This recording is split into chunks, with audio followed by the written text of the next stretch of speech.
I'm starting off with the Revlon Photo Ready foundation. So I'm going to use these two drugstore sponges today. One I love and one I hate. I'll tell you a little bit later in the video. I'm using this Real Techniques one first to blend out my foundation. I'm just putting a really light layer on just to even out my skin tone and cover up any imperfections, and so that I just have an even canvas to put the contour on top of. This foundation is a natural finish. It's not dewy, it's not matte, it's just kind of natural. It does have to be set, otherwise it's going to move. So I didn't want to use a matte foundation because, you know, it's kind of hard to blend out concealers or cream on top of a matte foundation.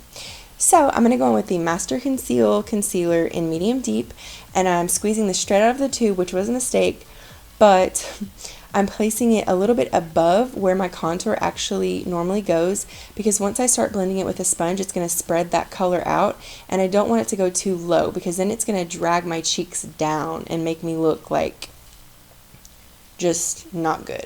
And I don't want that. So I'm just placing it a little bit higher than normal, so that way when I start blending it, it stays in the area that I want it to go. I'm also going to place it on my hairline, underneath my jawline, a little bit underneath my bottom lip, and then on the sides of my nose.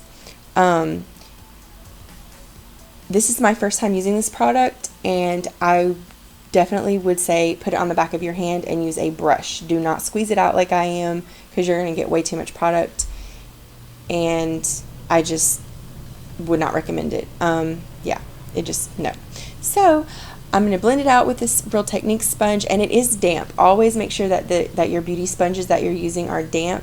They work so much better, and they just create such a beautiful finish that way. They take off excess product, and they really work. If you use them dry, they're really not going to work for you. They're just going to take a lot of the product off.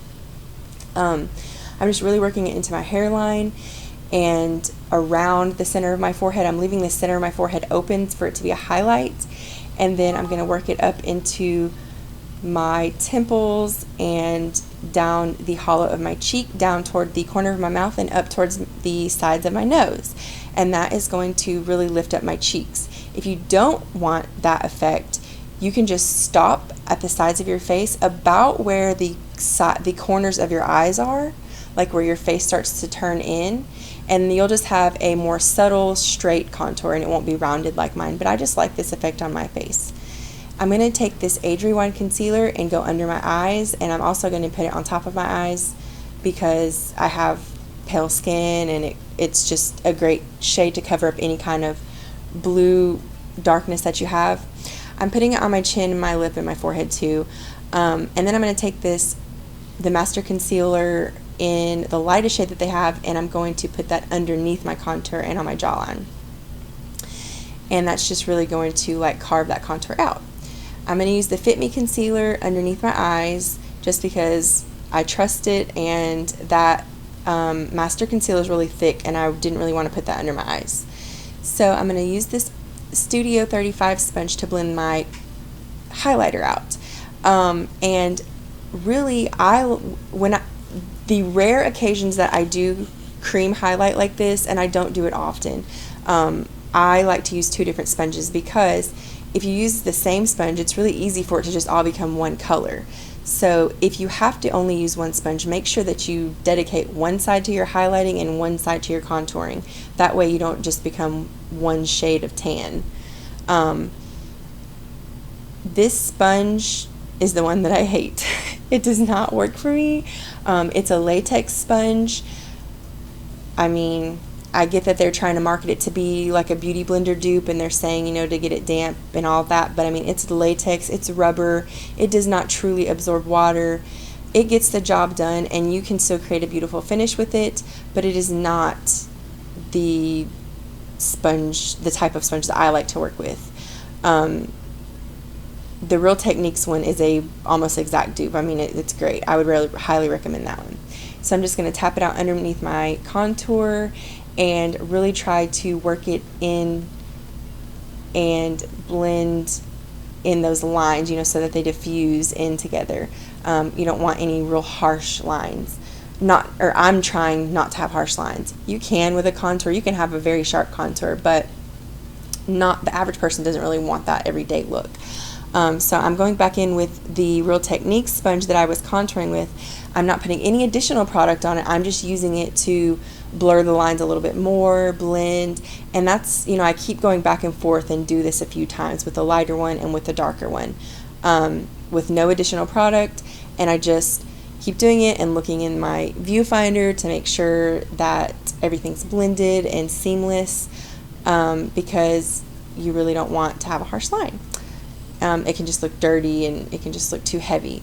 So I put a little bit of the Fit Me Concealer on the tip of my nose and the bridge of my nose, and I blended that in, and then I go back in with the darker sponge and blend the sides of my nose in a little bit more.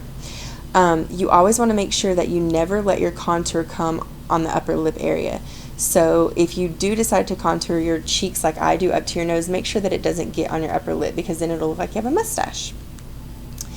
Now I'm going to take this under eye setting powder by e.l.f. and I'm also going to use it to set my highlight all over the rest of my face. So anywhere that I put the concealer for the highlight, I'm going to put the powder to set it with. This is a really great powder. It's really inexpensive. I love it. I'm obsessed with it. I use it every single day. It really keeps my makeup from not creasing under my eyes. And this method, like people call baking or cooking, basically you're just letting the powder sit on your face and it soaks into your concealer underneath, and then you brush off the excess. It really keeps your makeup in place. It really creates a beautiful finish, and it really helps to not crease underneath your eyes, and that's the main thing that I love about it. This is Maybelline Fit Me powder in Coconut. It's the darkest shade. This is a little bit too dark for me, but I didn't have time to go back to the store, and I was like, I committed to doing the video, so I'm going to do it. So I'm a little bit tan and a little bit, you know, it's a little intense, but it's okay. So I'm not really putting a lot of product on. I am just tapping my brush and then tapping it over any of the contoured areas. So I'm not like putting it as much on as I would like if I was using it to bronze with or anything. I'm just basically setting my contour with it. And then I'm using this Sonia Kashuk synthetic brush to do the same thing with my nose. Just get a little bit on it, and I'm just placing it over where I had the contour lines on the edge of my nose. And to try to get my nose straight, I actually like just unfocus my eyes when I look in the mirror, and I really just focus on drawing a straight line down each, you know what I mean? Like, I don't focus on the crookedness of my nose, I focus on the straight line that I'm drawing, because it took me a long time to get used to that. I couldn't figure out how to not just draw it to the shape of my nose, and just that was just intensifying the fact that my nose is crooked. So if that helps anyone, good. If it sounds crazy, sorry. I'm just brushing off that powder and just trying to blend it in a little bit more, and that is with a Real Techniques blush brush. This is the L'Oreal True Match Lumi highlighter. I'm just going to use my fingers for this. I really like to use my fingers most of the time when I use highlighting type products, because for me, I find that they just look really chunky and chalky on my skin, and I really don't like that powdery look. And when I use my fingers, I really press them into whatever's underneath them. So it's pressing it into the concealer and the foundation that's underneath, and it becomes part of that, and it just looks better on my skin. Right here, I'm demonstrating that where the front of your face and the side of your face meet at the top of your cheekbone, that's where you want to place your highlighter, the shimmery type highlighter. So you never want to bring it in past where your pupil is. You just want to keep it on the outer portion and aim it up toward the tail of your eyebrow. I also put this on my Cupid's bow and the bridge of my nose and the tip of my nose, and I put a little bit in the inner corners of my eyes and above my arch of my brows. So basically, by me pressing this in, it like warms it up, it presses it into the makeup that's underneath it, it sits there for a minute, and then I use a brush to kind of blend it in, and then when I put blush on, that blends it in even more. So my lighting is a little weird in this one, sorry. So this is Milani Baked Blush in Luminoso. I really like this blush, especially for summertime. It's a peachy color, and it is shimmery though, and I normally like matte blushes. I'm all matte except for highlighter usually, so I don't really use this blush often, but it's great for summertime. I'm going to go in with NYX Wonder Pencil in my waterline because I'm doing such like a bright look. I was like, you know, I'm just going to go and just make it even more like wide-eyed and bright and fresh looking. So I put this in my waterline. You can also use this as a concealer. You can use it as a reverse lip liner, anything. Like, you need this in your life, trust me. I'm just using it in all sorts of areas on my face right now to just kind of clean up areas and highlight. And I'm just going to kind of tap it in wherever I put it. Next, I'm going to take the L'Oreal Manga Lash and coat my lashes. Since I'm going to use false lashes, I really want to make sure I get the tops and the bottoms like of my top lashes coated. That way, if there's any highlighter or any kind of powder or anything that's fallen onto them, it won't show through when I put my false lashes on. This mascara is really dry and old, so it's actually working a lot better for me than normal. Normally my lashes don't even look this thick when I apply mascara.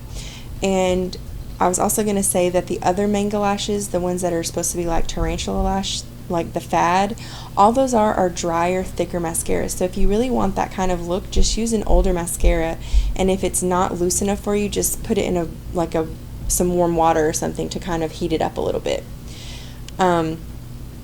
This is Rimmel lip liner in Eastend Snob. It's my favorite lip liner of all time. I think I've used it in every video I've done so far, which I need to step outside my box, I know.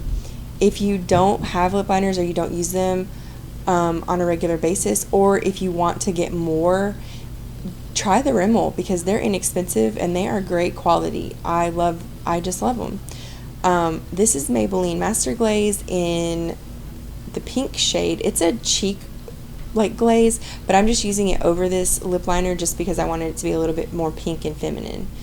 I'm going to pop on some Ardell Glamour Whispies, and I'm using the Revlon clear precision lash glue. It's really sticky and it dries super fast. And these are some of my favorite lashes for a more natural type, like more feminine flirty lash when it's not too dramatic. I have worn these specific lashes almost 10 times, and they do have a couple coats of mascara on them. So if you want them to be as dramatic as mine are right now, then after you put them on and they dry, just put a couple coats of mascara on. So this is my final look. All I have to do now is set it with some setting spray, which I use the L'Oreal Infallible Pro Spray and Set. And I hope that you like this video of my drugstore contour and highlight. Give me a thumbs up to let me know, and don't forget to subscribe to my channel.